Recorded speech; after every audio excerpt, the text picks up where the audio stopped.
క్రీస్తునాథుని యందు మికిలి ప్రియమైనటువంటి దివ్యవాణి ప్రేక్షకులందరినీ ఆత్మలో జీవనం కార్యక్రమంలోనికి ప్రేమపూర్వకముగా ఆహ్వానిస్తున్నాను.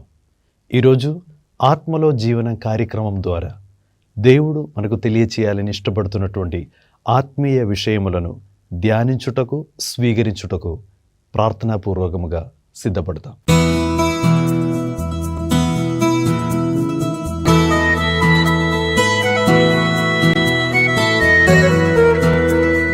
ప్రియమైనటువంటి సహోదరి సహోదరులారా, ఈరోజు ఆత్మలో జీవన కార్యక్రమం ద్వారా మనకు ధ్యానించుటకు దేవుడు ప్రేరేపిస్తున్నటువంటి ధ్యానాంశము పునీత పేతురు రాసినటువంటి 2వ లేఖనములో 1వ అధ్యాయం 4వ వాక్యం. ఆ వాక్యమును ఆధారం చేసి ఈరోజు వాక్యాంశంలోనికి, వాక్య ధ్యానములోనికి మనం ప్రవేశించుకుందాం. పునీత పేతురు రాసినటువంటి 2వ లేఖనములో 1వ అధ్యాయం 4వ వాక్యం ఈ విధముగా సెలవిస్తున్నది: దేవుని మహిమలో పాలు పంచుకొనుటకు పిలువబడిన వారము మనము. మనందరి యొక్క ఒక ఆధ్యాత్మికమైన బాధ్యతను గురించి ఈరోజు దేవుని గ్రంథం మనకు నేర్పిస్తున్నది. మనమందరం కూడా, నేను మీరు ఈ యొక్క వాక్య పరిచర్యలో పాల్గొనేటువంటి మనమందరం దేవుని బిడ్డలముగా, దేవుడు తన రూపములో, తన యొక్క పోలికలో దేవుడు సృష్టించిన మన అందరి మీద కూడా ఉన్నటువంటి ఒక ఆత్మీయమైనటువంటి ఒక బాధ్యత ఏమనగా, మన జీవిత గమ్యము ఈ లోకములో ఏ విధముగా మనం జీవించాలని బైబిల్లో తెరచి మనం చూస్తూ ఉండగా, బైబిల్ మనకు నేర్పిస్తున్నటువంటి ఒక విషయం ఏమిటంటే, నీ జీవితపు లక్ష్యము, నీ జీవితపు ఆ గమ్యము ఏమనగా, ఆ దేవుని యొక్క మహిమలో పాలు పంచుకొని జీవించటమే ఆ జీవితము అర్థపూరితమైన ఒక జీవితం అవుతుందని దేవుని వాక్యం సెలవిస్తున్నది.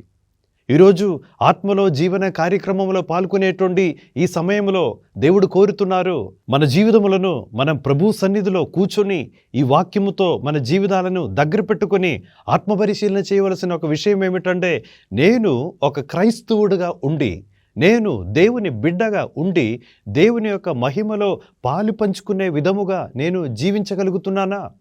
నా మాటలు, నా తలంపులు, నా ఆలోచనలు, నా క్రియలంతా కూడా నేను చూస్తే, నేను ఒక్కొక్క రోజు నేను జీవించిన విధానాన్ని చూస్తుంటే, దేవుని యొక్క మహిమలో పాలు పంచుకునే విధముగా నా జీవితాన్ని నేను క్రమపరచుకొని ఆ విధముగా నేను జీవించగలుగుతున్నాను. ఈరోజు దేవుని వాక్యం హెచ్చరిస్తున్నది, మనందరినీ కూడా నేర్పిస్తున్నది కూడా, మీరు దేవుని యొక్క మహిమలో పాలు పంచుకొని జీవించుటకు పిలువబడిన వారు. ఈరోజు ఈ ఆత్మలో జీవన కార్యక్రమం ద్వారా ప్రార్థన చేయండి, దేవా నీ యొక్క మహిమలో పాలు పంచుకునే విధముగా జీవించే భాగ్యము నాకు దయచేయము దేవా. పునీత పౌలు తెస్సలోనిక సంఘస్థులకు ఆ ఒక లేఖనము రాసినప్పుడు, మొదటి లేఖనములో 2వ అధ్యాయం 12వ వాక్యములో పునీత పౌలు వాళ్ళను గుర్తు చేస్తున్నటువంటి ఒక విషయం ఏమనగా, తన రాజ్యమునకును మహిమకును మిమ్ము పిలుచుచున్న ఆ దేవునికి తగినట్లుగా మీరు నడుచుకొనవలెను. మిమ్మల్ని పిలిచిన ఆ దేవుని యొక్క రాజ్యమునకును మహిమకును మిమ్ము పిలిచిన దేవునికి తగినట్లుగా మీరు నడవాలి. ఇంకొక మాటలో చెప్పాలంటే, పేతురు ఈరోజు మనకు నేర్పిస్తున్నట్లుగా మనమందరం కూడా దేవుని యొక్క మహిమలో పాలు పంచుకొని జీవించుటకు పిలువబడిన వాళ్ళం మనమందరము. ఒకవేళ జ్ఞానస్నానము అనేటువంటి ఆ సాంఖ్యములో పాల్గొనేటప్పుడు మన క్రైస్తవ జీవితము ప్రారంభించేది కూడా జ్ఞానస్నానం అనేటువంటి ఆ సాంఖ్యము ద్వారా, ఆ సాక్రమెంట్ ద్వారా మన క్రైస్తవ కేథలిక్ జీవితం అనేది ప్రారంభమైంది. ఒకవేళ మీకు ఆ జ్ఞానస్నానంలో మీరు పాల్గొని, ఆ బ్యాప్టిజంలో పాల్గొనేటువంటి ఆ సాంఖ్యములో మీరు పాలు పంచుకునేటువంటి ఒక వ్యక్తి అయితే మీరు చూస్తుంటారు, ఆ బ్యాప్టిజం ఇచ్చే సమయంలో గురువు ఒక వెలిగించిన వత్తిని ఆ బిడ్డ చేతిలో పెట్టి ఈ విధముగా ఒక ప్రార్థన చెప్తుంటారు, నువ్వు క్రీస్తు జ్యోతిని స్వీకరింపుము, రిసీవ్ జీసస్ ద లైట్ అని చెప్పి ఒక వత్తిని వెలిగించి ఎవరు బ్యాప్టిజం తీసుకుంటున్నారో వాళ్ళ చేతికి ఆ గురువు ఇస్తారు. అయితే ఆ వెలిగించినటువంటి ఆ ఒక వత్తి దేన్ని సూచిస్తున్నది? అది దేవుని యొక్క మహిమ ప్రకాశాన్ని దానికి గుర్తు. అది ఒక సింబాలిక్గా, అది ఒక గుర్తుగా ఆ రోజు బ్యాప్టిజం తీసుకునేటప్పుడు తల్లి శ్రీసభ వెలిగించిన ఒక వత్తిని చేతిలో పెట్టుకొని నిన్ను గుర్తు చేస్తున్నదన్నమాట. నీకు ఒక గుర్తుగా ఇస్తున్నదన్నమాట. ఏం గుర్తు చేస్తున్నది తల్లి శ్రీ సభ? నీవు అనగా ఆ బ్యాప్టిజం ఎవరు తీసుకుంటున్నారో ఆ వ్యక్తి దేవుని యొక్క మహిమలో పాలు పంచుకొనుటకు పిలువబడినవాడు అనేటువంటి ఒక విషయాన్ని గుర్తించుటకు ఆ వత్తి వెలిగించి అతని చేతిలో గురువు ఇస్తూ ఉంటారు. అయితే ఆ రోజు నుండి ప్రారంభమవుతున్నటువంటి ఆ విశ్వాస ప్రయాణము, ఆ రోజు నుండి స్టార్ట్ అవుతున్నటువంటి ఆ క్రైస్తవ జీవిత ప్రయాణము అది ఎంతవరకు సాగాలి? నిత్య మహిమలో పాలు పంచుకునే విధం వరకు కూడా. ఆ వ్యక్తి మరణించి ఆ ఆత్మ నిత్య మహిమలో, నిత్య ప్రకాశములో లీనమయ్యే వరకు కూడా ఈ ప్రకాశము కోల్పోకుండా, ఈ ప్రకాశాన్ని ఎల్లప్పుడూ కూడా వెలిగినట్లుగా మీరు శ్రద్ధ వహింపుము అని ఒక ప్రార్థన, అని ఒక అర్థం కూడా ఆ ఒక గుర్తుగా ఇచ్చే ఆ వత్తిలో ఉంటుందని తల్లి శ్రీ సభ మనకు నేర్పిస్తున్నది. ప్రియమైనటువంటి సహోదరి సహోదరులారా, మనమందరం కూడా ఆ విధముగా మన క్రైస్తవ జీవితాన్ని ప్రారంభించుకునే వాళ్ళము. మనము బ్యాప్టిజం తీసుకునేటువంటి రోజున అందరికీ కూడా ఏదో ఒక గురువు, మీకు బ్యాప్టిజం ఇచ్చిన ఒక గురువు మీ చేతిలో వెలిగించిన ఒక వత్తిని మీ చేతిలో పెట్టుకుని ఆ గురువు ఆ ప్రార్థన చెప్పి ఉంటారు. కంపల్సరిగా ఆ ఫాదర్ గారు, మీకు జ్ఞానస్నానం ఇచ్చిన ఫాదర్ గారు ఆ ప్రార్థనతోనే ఆ వెలిగించిన ఆ వత్తి మీ చేతిలో సమర్పించి ఉన్నారు. ఈరోజు మరలా దేవుని యొక్క వాక్యము మనల్ని గుర్తు చేస్తున్నది. ఎన్నో సంవత్సరాల క్రితం మీరు ఆ బ్యాప్టిజం పొందుకునేటప్పుడు తల్లి శ్రీ సభ మీకు గుర్తు చేసినటువంటి ఆ కార్యాన్ని మర్చిపోయావా? ఈ రోజుల్లో కూడా ఆ దేవుని యొక్క మహిమలో పాలు పంచుకొనుటకు పిలువబడినవాడు నేను అనేటువంటి ఒక అవగాహన కలిగి అర్థవంతమైన విధముగా విశ్వాస జీవితం నువ్వు జీవించగలుగుతున్నావా? ఒకవేళ ఈ యొక్క విషయాన్ని మర్చి దేవుని యొక్క మహిమ నుండి దూరం చేస్తున్నటువంటి విధముగా జీవిస్తున్నటువంటి ఒక జీవితము నా జీవితము అని ఒక ప్రేరేపణ పవిత్రాత్మ దేవుడు నీకు కలిగిస్తే ఈ సమయంలో ప్రార్థించు. ఈరోజు ఆత్మలో జీవనం కార్యక్రమం ద్వారా దేవుడు మీకు హెచ్చరిస్తున్నటువంటి ఒక విషయం ఏమిటంటే, మరణించే వరకు కూడా మర్చిపోకుండా మా మనసులో ప్రతిరోజు మనం ధ్యానించవలసిన, మనం జ్ఞాపకం చేయవలసినటువంటి ఒక విషయము, నేను దేవుని యొక్క మహిమలో పాలు పంచుకొనుటకు పిలుపుని పొందుకునేటువంటి వ్యక్తి నేను అనేటువంటి సత్యము. బైబిల్లో మనం చూసినట్లయితే దావీదు రాజు దేవుని సన్నిధిని ఎంతో ఇష్టపడినటువంటి ఒక వ్యక్తి. ఎల్లప్పుడూ ప్రభు సన్నిధిలో ఉండడానికి, ఒకవేళ దేవుడు అతన్ని ఆశీర్వదించి ఒక సింహాసనం దేవుడు అతని కోసము దేవుడు తయారు చేసి ఆ సింహాసనం మీద దేవుడు కూర్చోబెట్టాడు. కానీ ఆ సింహాసనము కంటే దేవుని యొక్క సన్నిధిలో ఎక్కువ సేపు గడపుటకు ఇష్టపడినటువంటి ఒక భక్తుడు దావీదు భక్తుడు. దావీదు భక్తుడు ఒకనాడు ప్రభు సన్నిధిలో, దేవాలయంలో ప్రభు యొక్క మహనీయమైనటువంటి ఉన్నతమైనటువంటి మహిమతో కూడిన ఆ యొక్క దేవాలయంలో కూర్చొని చేసిన ఒక ప్రార్థన ఈ సమయంలో మనం దీంతో కలిసి ధ్యానించుకుందాం. ఆ ప్రార్థన వాక్యము మనం ఎక్కడ చూస్తున్నామంటే కీర్తన గ్రంథం 89వ అధ్యాయము 15వ వాక్యం. కీర్తన గ్రంథం 89వ అధ్యాయము 15వ వాక్యములో దావీదు చేసిన ఒక ప్రార్థన. అది ఒక సెంటెన్స్గా ఉండదు, కానీ ఆ సెంటెన్స్లో 2 ప్రార్థనలు కూడా మనం గమనించవచ్చు. అందులో మొదటి ప్రార్థన ఏమనగా దావీదు ప్రార్థిస్తున్నాడు, దేవా అనుదినము అనునిత్యము ఆనంద గీతముతో నిన్ను స్తుతించు భాగ్యము నాకు దయచేయము దేవా. ఆ వాక్యములో దావీదు చేస్తున్నటువంటి 2వ ప్రార్థన ఏమనగా, దేవా నీ నిత్య మహిమలో ప్రతి క్షణం నన్ను నడిపించుము దేవా. ఈరోజు ఈ ఆత్మలో జీవన కార్యక్రమంలో మనం పాల్గొని ప్రార్థన చేస్తున్నటువంటి సమయంలో దేవుడు కోరుతున్నారు, ఈ ప్రార్థన ఎన్నడూ కూడా నీ మర్చిపోవద్దు.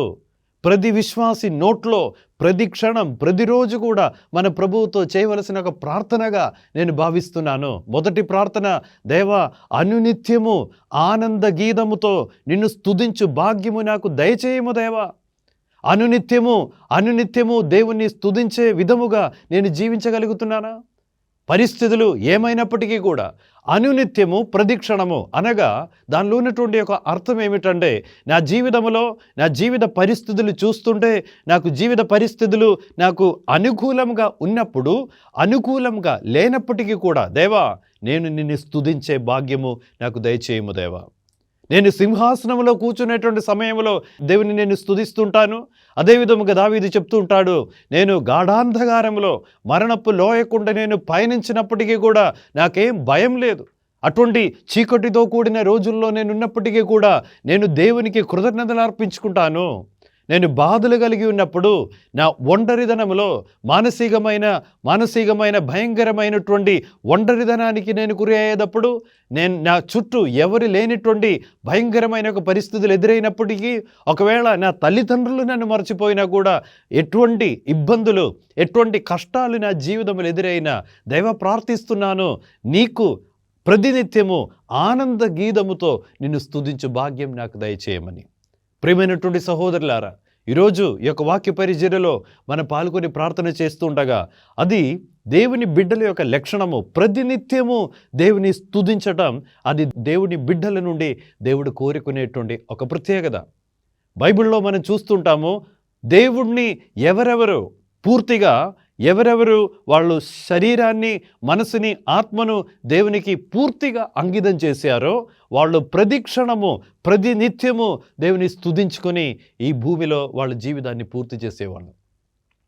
బైబిల్లో మనం చూసినట్లయితే దానియేలు గ్రంథములో 3 యవనస్తులు, షడ్రక్, మెషక్, అబేద్నెగో అని 3 యవనస్తులు, వాళ్ళ జీవితాన్ని మనం పరిశీలించి చూస్తే, వాళ్ళను బంధించి వాళ్ళను అగ్నిగుండములో పడవేశారు. అగ్నిగుండములో వాళ్ళు పడవేసి ఆ బంధించి అందులో వదిలేసినప్పటికీ కూడా బైబిల్ నుండి మనం తెలుసుకునేటువంటి ఒక విషయం ఏమిటంటే, అగ్నిగుండంలో నడుచుకునే సమయంలో కూడా ఆ 3 యవనస్తులు దేవుని స్తుతించారు. ఈరోజు బైబిల్ మనకు హెచ్చరిస్తున్నటువంటి ఒక విషయము, కొన్ని అగ్నిగుండ పరిస్థితి లాంటి కొన్ని సందర్భాలు నీ జీవితంలో ఎదురయ్యేటప్పుడు, కొన్ని అనారోగ్య సమస్యలు కావచ్చు, కొన్ని ఆర్థిక సమస్యలు కావచ్చు, కొన్ని రకరకాల జీవితంలో నీకు బరువు అనిపించే కొన్ని జీవిత పరిస్థితుల మధ్య నీ ఉండవచ్చు. జీవిత పరిస్థితులంతా కూడా చాలా బీభత్సంగా మారుతున్నట్లుగా నీకు అనిపిస్తూ ఉంటాయి. కానీ అటువంటి సమయంలో దేవుడు అడుగుతున్నారు, నువ్వు దేవునికి స్తుతించి జీవించగలుగుతారా? ఆ దేవునికి అనునిత్యము దేవుని స్తుతించగలిగే ఒక వ్యక్తిగా, ఒక విశ్వాసిగా నీవు ఉంటున్నారా? కొందరు ఈ రోజుల్లో మనం చూస్తుంటాము, కొందరు జీవితంలో అంతా కూడా అనుకూలంగా ఉన్నప్పుడు, ఆశీర్వాదాలు పొందుకునేటప్పుడు, ఉద్యోగము పొందుకునేసరికి, మరి రకరకాల కోరుకునేటువంటి ఆశలన్నింటినీ కూడా దేవుడు తీర్చినప్పుడు దేవుని స్తుతించుటకు సాధ్యమే, దేవుని స్తుతించుటకు సంతోషమే. కానీ అనుకోలేని కొన్ని పరిస్థితులు జీవితంలో ఎదురయ్యేటప్పుడు ఆ దేవుణ్ణి అదే విధముగా స్తుతించగలుగుతున్నామా? అనుకోలేనటువంటి కొన్ని సందర్భాలను మధ్యలో దేవుడు నడిపించుకునేటప్పుడు దేవుణ్ణి మనం స్తుతించగలుగుతున్నామా? ఈరోజు ప్రార్థించు. నీ పరిస్థితి, ఈ యొక్క వాక్య పరిచర్యలోనూ పాల్గొని ప్రార్థన చేస్తున్నప్పుడు నీ పరిస్థితులను చూసి కాదు దేవుని స్తుతించవలసినది. పరిస్థితులు ఏమైనప్పటికీ కూడా, పరిస్థితులు ఏ విధముగా ఉన్నప్పటికీ కూడా, పరిస్థితులకు మించిన విధముగా పరిస్థితుల వైపు చూడకుండా, అది సంతోషమైన, దుఃఖమైన, అది క్లేశకరమైన పరిస్థితిలో మీరు ఉండినా, చాలా హాయిగా ఉన్నటువంటి పరిస్థితిలో నువ్వు ఉండినా కూడా, నీ దృష్టి మాత్రము దేవుని మీద నిలిపి, ఆ ప్రభువే నా ప్రాణాన్ని, నేను బ్రతుకుటకు కారణము, నా జీవాధారము నా ప్రభువే, నా క్షేమాధారము నా ప్రభువే, ఆ దేవుడు లేకుండా నేను బ్రతకలేను అనేటువంటి ఆ విచక్షణ జ్ఞానము కలిగి ప్రతినిత్యము నన్ను నిలబెట్టేదే, నాలో ప్రాణం పోసేదే, ఈరోజు నేను బ్రతుకుతున్నామంటే అది దేవుడు నా పట్ల చూపించే కరుణ అని తెలుసుకొని ప్రతినిత్యము, అనునిత్యము పరిస్థితుల వైపు చూడకుండా దేవుని వైపు చూస్తూ, దేవుని స్తుతి వందనములు అర్పిస్తూ ఒక్కొక్క రోజు, ఒక్కొక్క సంవత్సరాలు గడుపుటకు మనకు సాధ్యమవుతున్నదా? ఈరోజు దేవుని వాక్యం మనలందరినీ హెచ్చరిస్తున్నది. దేవుడు అటువంటి ఒక జీవితం మనలో నుండి కోరుతున్నది. జీవితంలో ఏ పరిస్థితుల మధ్యలో మనం ఉండినా కూడా ఈరోజు ప్రత్యేకం ప్రార్థించు, దేవా అనునిత్యము నిన్ను స్తుతించు భాగ్యం నాకు దయచేయము. దేవ దానియేలు వలె, మోషే వలె, షడ్రక్, మెషక్, అబేద్నెగో వలె పరిస్థితుల వైపు చూడకుండా దేవుని వైపు చూచుటకు.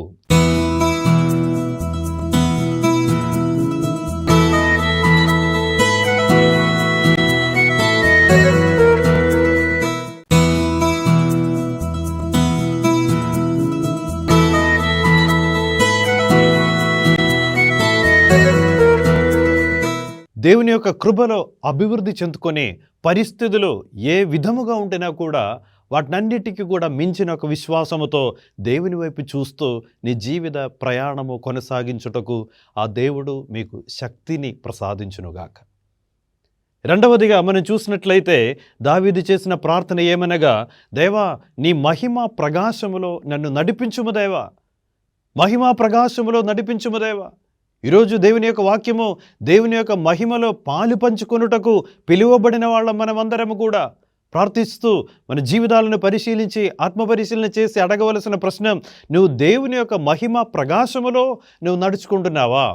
లేకపోతే చీకటికి సంబంధించిన, ఈ లోకమునకు సంబంధించిన, సైతానికి సంబంధించిన చీకట్లో నువ్వు నడుచుకుంటున్నావా? ఆ చీకటి దారిలో నువ్వు నడుచుకుంటున్నావా? లేకపోతే మహిమా ప్రకాశంలో నడుచుకుంటున్నావా?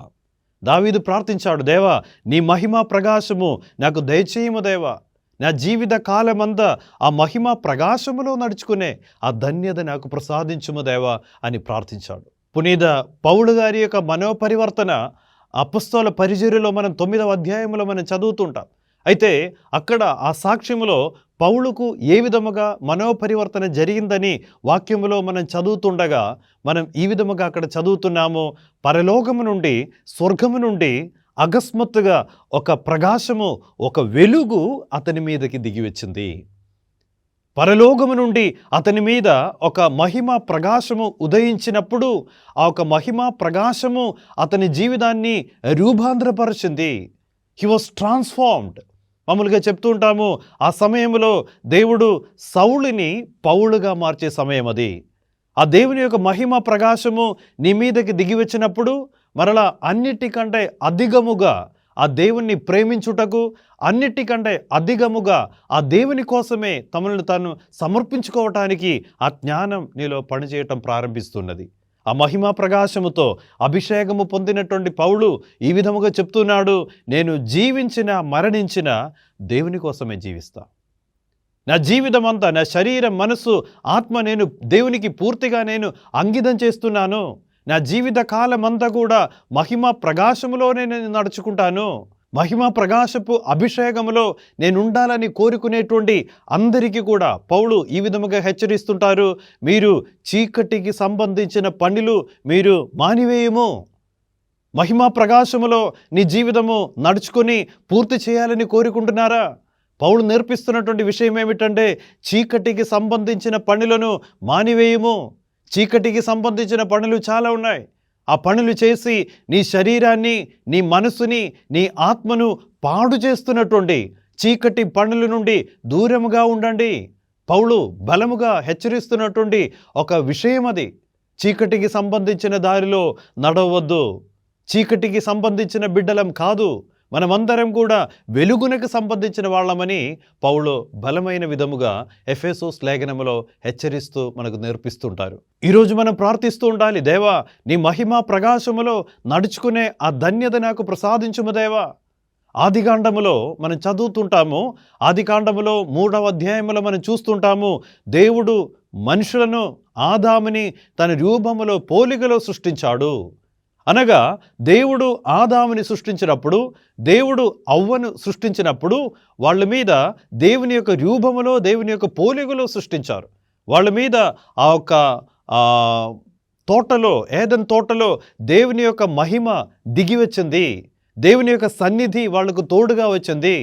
బైబిల్ ప్రకారము మనం తెలుసుకుంటున్నాము, ఆదాము జీవితంలో ద మోస్ట్ హ్యాపీయెస్ట్ మూమెంట్, వాళ్ళ జీవితంలో ఆదాము, అవ్వ వాళ్ళ జీవితంలో వాళ్ళు ఎక్కువగా సంతోషించినటువంటి సమయం ఏది అని బైబిల్లో మనం చూసినట్లయితే అది సాయంకాలమున దేవుడు దిగివచ్చే ఒక అలవాటు. ప్రతి సాయంకాలము దేవుడు ఆకాశము నుండి దిగివస్తాడు. ఆ సమయము, ఆ తోటమంతా దేవుడు తన మహిమ ప్రకాశముతో నింపుకున్నటువంటి ఒక అనుభూతి వాళ్ళు అనుభవించారు. ఆ దేవుని యొక్క సన్నిధి, ఆ దేవుని యొక్క మహిమా ప్రకాశములో దేవునితో కలిసి మాట్లాడి ఆ మహిమా ప్రకాశములో నడవడం ప్రతి రోజుల్లో కూడా వాళ్ళ జీవితంలో వాళ్ళు పొందుకునేటువంటి ద మోస్ట్ హ్యాపీయెస్ట్, అత్యంత సంతోషకరమైన సమయమని బైబిల్లో మనం తెలుసుకుంటున్నాము.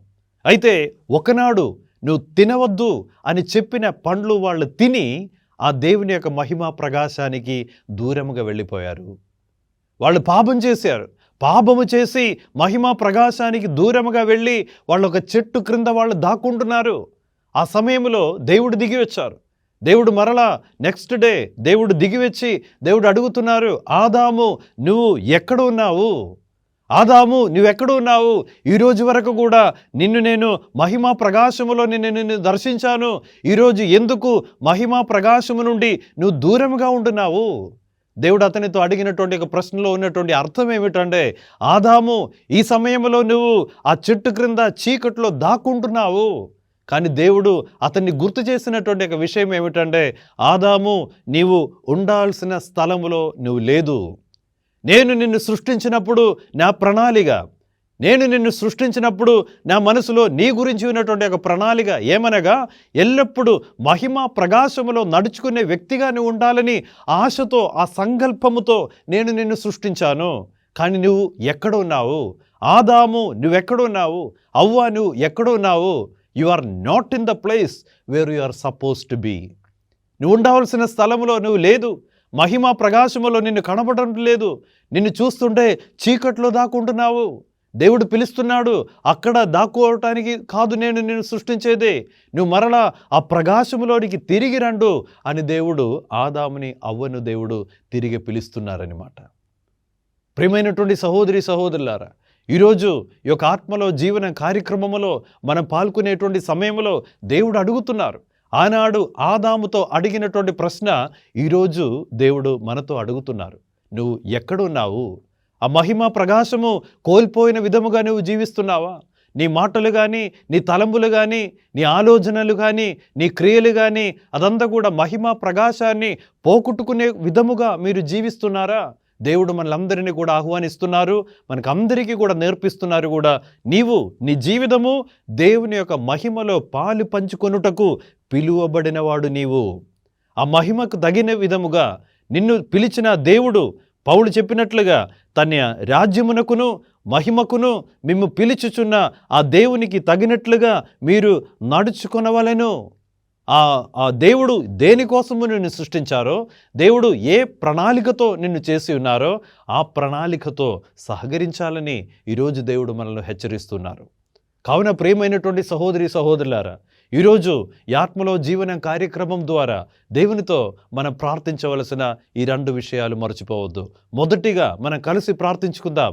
దేవా, ప్రతిక్షణం అనునిత్యము దేవా నిన్ను స్తుతించి షడ్రక్ మెషక్ అబక్నే వలె, అబ్రహాము వలె, మరియ తల్లి వలె, దానియేలు వలె, యెహోషువ వలె, మోషే వలె ప్రభువా, ఎటువంటి క్లిష్ట పరిస్థితులు జీవితంలో ఎదురైనప్పటికీ కూడా, ఎంత ఇబ్బందికరమైన పరిస్థితుల మధ్య నిలిచిన ఆ సందర్భాలు జీవితంలో ఎదురైనా కూడా, జీవితంలో కొన్ని సందర్భాలు అనుకూలంగా ఉన్నప్పుడు విపరీతమైన జీవిత పరిస్థితులు ఎదురైనప్పటికీ కూడా, దేవా, ప్రతిక్షణము ప్రతినిత్యము ఆనందగీతముతో నిన్ను స్తుతించు భాగ్యము నాకు దయచేయము అని ప్రార్థించుకుందాం. అదేవిధముగా దావీదు చేసిన 2వ ప్రార్థన, దేవా, నీ నిత్య మహిమలో దేవా నన్ను నడిపించుము. దేవా, నీ యొక్క మహిమ ప్రకాశములో lead me lord the light of your divine glory. నీ మహిమ ప్రకాశములో నన్ను నడిపించుము దేవా.